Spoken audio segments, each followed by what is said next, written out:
Friends, welcome to my first lecture of positive displacement pump. आज के इस lecture में बेसिकली हम डिस्कस करेंगे कितने तरीके के पॉजिटिव डिस्प्लेसमेंट पंप होते हैं और डिटेल में हम कवर करेंगे reciprocating type of positive displacement pumps. Friends, जिसको भी मेरे लेक्चर्स अच्छे लगते हैं प्लीज मेरे चैनल को सब्सक्राइब कीजिए और जितना ज्यादा हो सकता है उतना ज्यादा अपने फ्रेंड से शेयर कीजिए और चैनल को लाइक कीजिए।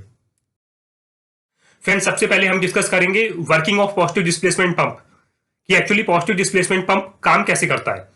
सो फ्रेंड्स, आपको मैं अपने जो पहला एग्जांपल है इससे आपको समझाता हूं। फ्रेंड्स देखिए, इस केस में क्या है, आपका पॉजिटिव डिस्प्लेसमेंट पंप के केस में आपका पिस्टन हो सकता है, गियर हो सकता है, कुछ भी हो सकता है, बट जो बेसिक प्रिंसिपल होता है वो बेसिकली सेम रहता है। देखिए, इस केस में आपका क्या है, एक पिस्टन है। ये पिस्टन आपका आगे पीछे मूव कर रहा है। अब फ्रेंड्स, इस डायग्राम को गौर से देखिए। जैसे ही ये पिस्टन दूर को मूव करता है तुरंत आपका जो सक्शन वाला वॉल्व है ये वॉल्व खुल जाता है। अब इसके अंदर मटेरियल इन होता है, इसके बाद में ये वॉल्व बंद हो जाता है। आफ्टर दैट जैसे ये पिस्टन आगे को मूव करता है फिर आपका डिस्चार्ज वॉल्व ओपन होता है और मटेरियल आपका बाहर की तरफ मूव कर जाता है। अब फ्रेंड्स, ऐसा होता क्यों है, दूसरा भी डायग्राम आप देखिए। जैसे ही ये पिस्टन दूर की तरफ मूव करता है इनलेट वॉल्व खुलता है और मटेरियल इन होता है। फिर जैसे ही ये पिस्टन आगे की तरफ मूव करता है ये वाला वॉल्व बंद होता है और डिस्चार्ज वॉल्व ओपन होता है और मटेरियल वहां ट्रांसफर हो जाता है। Friends, a positive displacement pump has an expanding cavity. Expanding cavity का मतलब जैसे ये पिस्टन आपका दूर मूव कर रहा है तो ये जो हमारी कैविटी है ये जो हमारी कैविटी बन रही है ये कैविटी हमारी बढ़ती जा रही है on the suction side and decreasing cavity on the discharge side.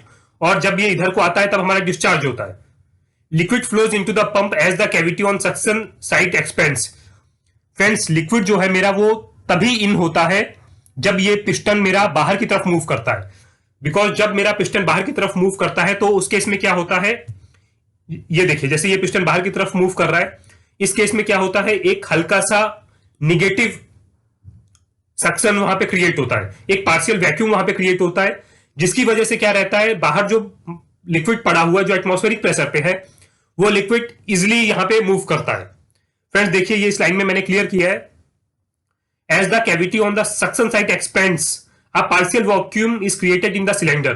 ये जो सिलेंडर है इसमें एक पार्शियल वैक्यूम क्रिएट होता है which enables the atmospheric pressure acting on the liquid surface in the pump below to force the liquid up the suction pipe. Friends, ये समझना बहुत जरूरी है क्योंकि काफी सारे लोगों के मन में ये डाउट रहता है कि आखिर लिक्विड मूव करता कैसे है ऊपर। सो फ्रेंड्स, हमेशा याद रखिए, जब भी ये पिस्टन आपका पीछे की तरफ मूव करता है, चाहे आप इस फिगर को देखिए चाहे इस फिगर को देखिए, जब भी ये पिस्टन बाहर की तरफ मूव करता है एक हल्का सा वैक्यूम का जोन वहां पे क्रिएट होता है। उस वैक्यूम के जोन की क्रिएट होने की वजह से क्या होता है, जो भी लिक्विड इस पाइप में नीचे भरा हुआ है ये वैक्यूम उस लिक्विड को जो एटमॉस्फेरिक कंडीशन में है, एटमॉस्फेरिक प्रेशर पे है, उस लिक्विड को ये इसके थ्रू अपने अंदर मूव करता है। ये आपका इनलेट का वॉल्व है, ये बेसिकली ये चेक वॉल्व होता है आइदर, या फिर ये एनआरवीज होता है, नॉन रिटर्निंग वॉल्व, जो खाली एक ही डायरेक्शन में खुलता है। तो जैसे ही ये पीछे गया हल्का सा वैक्यूम क्रिएट हुआ, आपका जो लिक्विड है ये वाला वॉल्व ओपन हुआ, लिक्विड आपका यहां से मूव किया और इसके अंदर आ गया। इसके बाद में जैसे ही ये पिस्टन आगे की तरफ मूव करेगा आपका ये वॉल्व बंद हो जाएगा और आपका डिस्चार्ज वॉल्व खुलेगा और ये बाहर की तरफ मूव कर जाएगा। सो फ्रेंड्स, ये बेसिक वर्किंग प्रिंसिपल होता है जो समझना सबसे ज्यादा जरूरी है अगर हम पॉजिटिव डिस्प्लेसमेंट पंप्स की बात करते हैं तो। फ्रेंड्स, मैं दोबारा रिपीट करता हूं, ये लाइन को गौर से पढ़िएगा। Liquid flows into the pump as the cavity on the suction side expands. जैसे ही ये पिस्टन पीछे की तरफ मूव करता है, ये पीछे की तरफ देखिए, जैसे ये मेरा पिस्टन मूव किया एक पार्शियल वैक्यूम का जोन क्रिएट होता है जो फोर्स करता है लिक्विड को ऊपर की तरफ मूव करने के लिए, बिकॉज जो दूसरा लिक्विड है वो हमारा एटमॉस्फेरिक प्रेशर पे है। और जब मेरा पिस्टन आगे की तरफ मूव करता है तो मेरा इनलेट वॉल्व बंद हो जाता है और डिस्चार्ज वॉल्व मेरा ओपन होता है और मटेरियल वहां से रिलीज हो जाता है। सो फ्रेंड्स, ये बेसिक वर्किंग प्रिंसिपल है पॉजिटिव डिस्प्लेसमेंट पंप का। होप आप सबको ये क्लियर हो गया होगा। Now friends, classification of positive displacement pump. अगर हम क्लासिफिकेशन की बात करते हैं तो पॉजिटिव डिस्प्लेसमेंट पंप्स को बेसिकली दो तरीके से क्लासिफाई किया जाता है। पहला होता है आपका रेसिप्रोकेटिंग टाइप, दूसरा होता है आपका रोटेटरी टाइप। रेसिप्रोकेटिंग टाइप में जैसे मैंने आपको पिछली स्लाइड में बताया, ये देखिए एक पिस्टन है, जैसे ही ये पिस्टन पीछे मूव किया इनलेट वॉल्व ओपन हुआ, इसके अंदर मटेरियल आ जाएगा और जैसे ही ये पिस्टन आगे की तरफ मूव किया, आपका इनलेट वॉल्व बंद और डिस्चार्ज वॉल्व खुल जाएगा और ये मटेरियल बाहर ट्रांसफर हो जाएगा। इसके बेसिकली 3 टाइप्स हैं, प्लंजर पंप, पिस्टन पंप और डायफ्रागम पंप। दूसरा एग्जांपल होता है friends rotatory type of pumps. Rotatory type of pumps में फ्रेंड्स क्या रहता है, आप ये डायग्राम देखिए, लिक्विड आपका इन हो रहा है, यहां पे एक रोटेटरी डिवाइस होता है, वो लोब हो सकता है, वेन हो सकता है, स्क्रू हो सकता है, गियर हो सकता है। उसका काम रहता है जो भी लिक्विड यहां पे भरा हुआ है उस लिक्विड को अपने अंदर एनट्रैप करके, ये भी लिक्विड को अपने अंदर ट्रैप करता है और इसको ले जाके अपने मूवमेंट के हिसाब से दूसरी तरफ रिलीज कर देता है। सो फ्रेंड्स अच्छे से ध्यान दीजिएगा, क्लासिफिकेशन पॉजिटिव डिस्प्लेसमेंट पंप का हम 2 तरीके से करते हैं, रेसिप्रोकेटिंग टाइप और रोटरी टाइप। रेसिप्रोकेटिंग टाइप में आपका 3 टाइप्स होते हैं, प्लंजर पंप, पिस्टन पंप और डायफ्रागम पंप। रोटेटरी में आपका 5 टाइप होता है, lobe type, when type, screw type, gear type और पेरिस्टाल्टिक पंप। फ्रेंड्स आज के इस लेक्चर में बेसिकली हम रेसिप्रोकेटिंग पंप को डिटेल में डिस्कस करेंगे। सो फ्रेंड्स रेसिप्रोकेटिंग पंप के पहले टाइप को हम डिस्कस करते हैं, तो हम बात करते हैं प्लंजर पंप की। फ्रेंड प्लंजर पंप के केस में आप देखिए, ये आपका इनलेट है, जैसे ही आपका ये पिस्टन बाहर की तरफ मूव किया, आपका लिक्विड यहां से इन हुआ और आपका डिस्चार्ज वाल्व बंद हो गया। इसके बाद में जैसे ही ये पिस्टन मेरा नीचे को मूव करता है, मेरा डिस्चार्ज वाल्व ओपन होता है और मटेरियल यहां से रिलीज हो जाता है। ये देखिए, ये अंदर आया, ये वाल्व बंद हुआ, ये नीचे आया और ये वो आपका बाहर की तरफ रिलीज हो गया। फ्रेंड्स जो बेसिक कॉन्सेप्ट जो मैंने आपको लास्ट स्लाइड में बताया है, ये हर एक केस में सेम रहता है, खाली इसमें हल्का हल्का सा डिफरेंस है। Like plunger pump displaces the available volume through its own volume and increases the pressure of the fluid to be pumped. The suction valve closes and the pressure valve opens the way into the process area for the pressurized fluid. Friends इसके case में आपका जितना भी ये plunger का volume है, उतना ही volume का पानी आगे मूव करेगा। फ्रेंड्स होप आपको प्लंजर पंप क्लियर हो गया होगा। इसके केस में एक प्लंजर होता है, जो आपका प्लंजर मीन्स एक आप रॉड बोल सकते हैं, एक सॉलिड रॉड, वो रॉड आपका मूव करता रहता है। उसी के हिसाब से जैसे ही रॉड आपका बाहर मूव किया, हल्का सा आपका वैक्यूम क्रिएट होगा, इनलेट वाल्व खुलेगा, मटेरियल इन आएगा, फिर आपका प्लंजर नीचे मूव किया, इनलेट वाल्व बंद होगा, डिस्चार्ज वाल्व खुलेगा और मटेरियल आपका बाहर की तरफ रिलीज कर दिया जाएगा। नेक्स्ट एग्जांपल है पिस्टन पंप। सिमिलरली जैसे हमने प्लंजर पंप की बात की, पिस्टन पंप के केस में पिस्टन होता है। फ्रेंड्स देखिए, जैसे ही ये पिस्टन आपका पीछे की तरफ मूव करेगा, आपका इनलेट वाल्व ओपन होगा। ये देखिए फ्रेंड्स, पिस्टन पीछे को मूव किया, इनलेट आपका ओपन हुआ, मटेरियल अंदर आ गया। अब फ्रेंड्स ये बिकॉज यहाँ पे वैक्यूम क्रिएट है तो मटेरियल अंदर आया।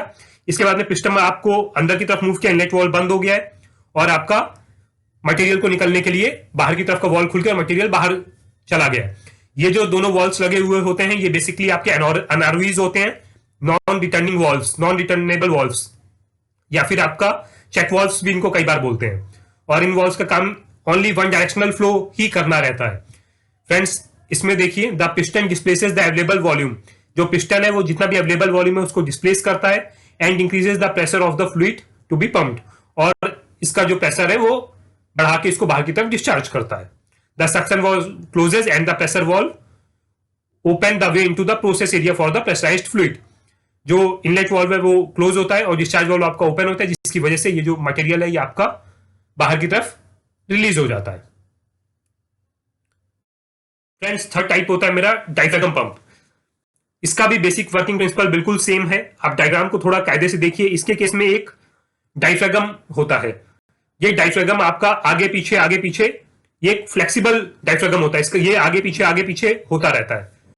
सो फ्रेंड्स इस डायग्राम को आप कायदे से देखिए तो जैसे ही ये डायफ्रागम पीछे को मूव करता है, आपका इनलेट वाल्व ओपन होता है, मटेरियल अंदर आता है। जैसे ही ये पिस्टन आगे की तरफ मूव होता है, आपका डायफ्रागम, ये आपका डायफ्रागम की लाइन है फ्रेंड्स, आपका डायफ्रागम इस मटेरियल को बाहर की तरफ ट्रांसफर करता है, तो तब इनलेट वाल्व बंद हो जाता है और मटेरियल बाहर की तरफ रिलीज हो जाता है। फ्रेंड्स देखिए, when the diaphragm is extended or whatever is being pumped is stuck into the diaphragm chamber through the intake line। जैसे ये पीछे की तरफ मूव किया, आपका जो भी मटेरियल है वो इंटेक हो गया। दिस इज द इंडक्शन और सक्शन स्ट्रोक। ये बेसिकली आपका कहलाता है सक्शन स्ट्रोक। द एक्सपल्सन और discharge stroke is simply caused the diaphragm to collapse. और जैसे ही ये आपका इनलेट आगे की तरफ मूव करता है, आपका इनलेट वॉल्व बंद होता है और डायफ्रागम के मूवमेंट की वजह से ये डायफ्रागम लिक्विड को प्रेशराइज करता है और डिस्चार्ज लाइन से बाहर की तरफ ये आपका रिलीज कर दिया जाता है। सो फ्रेंड्स, होप आपको डायफ्रागम पंप भी क्लियर हो गया होगा। हम बात करते हैं सबसे इंपॉर्टेंट टॉपिक जो आपसे मैक्सिमम इंटरव्यूज में पूछा जाता है कि एओडी क्या होता है। ये मैंने टॉपिक इसलिए यहां पे छेड़ा है बिकॉज अभी अभी मैंने आपको डायफ्रागम पंप समझाया है। तो अगर डायफ्रागम पंप आपको क्लियर है तो एओडी समझने में आपको बिल्कुल भी प्रॉब्लम नहीं होगी। फ्रेंड्स, इस डायग्राम को गौर से देखिए। इस केस में मैंने एक एओडी का इंटरनल आपको दिखाया। देखिए फ्रेंड्स, ये आपका डबल डायफ्रागम एओडी है। इसमें आपके दो डायफ्रागम्स हैं। एयर के प्रेशर के हिसाब से एक बार यहां पे आपका डायफ्रागम इन होता है, एक बार यहां पे इन होता है। बेसिक वर्किंग प्रिंसिपल वही है जो मैंने आपको लास्ट स्लाइड में बताया है। जैसे ही डायफ्रागम आपका पीछे मूव किया, ये वॉल्व इन हुआ और मटेरियल अंदर हो गया। जैसे ही ये आपका आगे आया, सिमिलरली आपका इनलेट बंद हुआ और डिस्चार्ज से मटेरियल बाहर चला गया। ये साइकिल अल्टरनेट चलती रहती है। लाइक जब आपका यहां से इन होगा तब यहां क्लोज हो जाएगा, जब यहां इन होगा तो यहां क्लोज हो जाएगा। सो फ्रेंड्स, आपसे कोई भी इंटरव्यूज में पूछता है एओडी क्या होता है तो आई थिंक अब आप समझा सकते हैं। एयर ऑपरेटिंग डायफ्रागम पंप, जिसमें एयर की प्रेशर की वजह से दो डायफ्रागम्स या फिर एक डायफ्रागम भी हो सकता है, वो डिपेंड करता है आपका सिंगल ऑपरेटिंग डायफ्रागम पंप है या फिर डबल डायफ्रागम पंप है। अगर डबल डायफ्रागम है तो इस तरीके से होगा, सिंगल डायफ्रागम है तो इसको आप बीच से हाफ कर दीजिए, तो आप एक तरफ के पोर्शन में आपको सिंगल ऑपरेटिंग डायफ्रागम पंप होगा। फ्रेंड्स, इसमें जो डायफ्रागम रहता है पूरा का पूरा मूवमेंट उसी का रहता है। एयर के प्रेशर, एयर आएगी आपके, एयर के प्रेशर से आपका डायफ्रागम दबा, उस टाइम मटेरियल इन हुआ। इसके बाद में आपका जैसे ही एयर का प्रेशर रिलीज हुआ, डायफ्रागम पीछे मूव किया, इनलेट वॉल्व बंद हुआ और यहां से डिस्चार्ज हो गया। फ्रेंड्स देखिए, the diaphragm works on an air displacement principle. When the diaphragm is extended, the slurry और whatever is being pumped is sucked into the diaphragm chamber through the intake line. Intake line से ही अंदर हो जाता है। ये आपका induction stroke कहलाता है। और जब आपका डायफ्रागम आगे की तरफ मूव करता है तो वो बेसिकली आपका कहलाता है डिस्चार्ज स्ट्रोक। जो भी मटेरियल इन हुआ था वो बाहर की तरफ डिस्चार्ज कर दिया जाता है। फ्रेंड, ये जो चारों वॉल्स रहते हैं, ये मैं आपको बार बार रिपीट कर रहा हूं, ये बेसिकली एनआरवीज होते हैं, नॉन रिटर्नेबल वॉल्स। ये आपकी एक ही डायरेक्शन में ऑपरेट होते हैं। एक बार मटेरियल इन हो गया तो वो आउट नहीं होगा। सो फ्रेंड्स, होप आपको आज ये पॉजिटिव डिस्प्लेसमेंट पंप्स का पहला लेक्चर काफी पसंद आया होगा। इसमें मैंने basically only reciprocating type positive displacement pumps ही कवर किए हैं। फ्रेंड्स, मेरे नेक्स्ट लेक्चर में मैं जो टॉपिक कवर करूंगा वो होगा rotatory type positive displacement pumps. So friends, अगर आपको मेरा लेक्चर अच्छा लगा है तो प्लीज मेरे चैनल को सब्सक्राइब कीजिएगा और जितना ज्यादा हो सकता है उतना ज्यादा लाइक कीजिए और शेयर कीजिए। Till then, goodbye, have a nice day.